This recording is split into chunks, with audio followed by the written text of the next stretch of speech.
everyone, it's Anna. Welcome to the final card in this week's tarot story. Today we have a major arcana card, and that is the Chariot reversed. So this is a 7 card in the major arcana. We had a 7 of card yesterday, the 7 of swords, and we talked about how 7 is about making choices, being wise in picking what you want for your life. So the 7 of swords was about the mind, clarifying what tools, what mindsets, what beliefs you want in your mind that actually support what you want to do with your life. So today's card is also about choosing.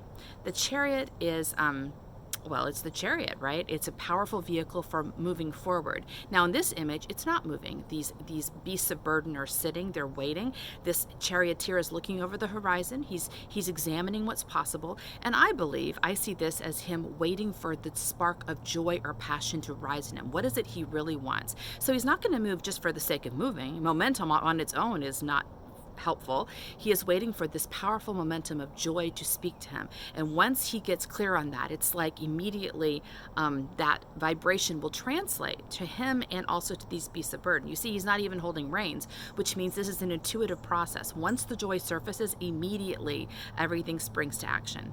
So when this card shows up upright, it suggests to me that we're being invited to pick our path, pick our joy. And the reason I say joy is because joy is probably the highest vibration we have. Joy is not only is it fun and it makes life more fun to live, but also it's a very high vibration that the universe can read very easily. So when you move in joy and let yourself flow into it, the universe immediately picks that up and starts working for you. And that's what creates all this lovely momentum. This card was reversed, and that suggests to me that maybe we have not asked ourselves lately, what makes us happy? What is our joy? And a lot of times people don't forget to even ask that question. They basically respond to the world as it's given to them, as a series of expectations and requirements and obligations, and they don't stop and say, but am I happy? Is this what I really want? And sometimes we don't even make space for that question because we don't think it's important. But the Chariot would tell us that's a very important question. It's the most important question when we are picking our path, because the energy you bring into your path also translates into the destination. So if you pick a path out of obligation, then even if you're successful, you basically get to an endpoint of obligation. So if that's not what you want, that's not how you want to choose.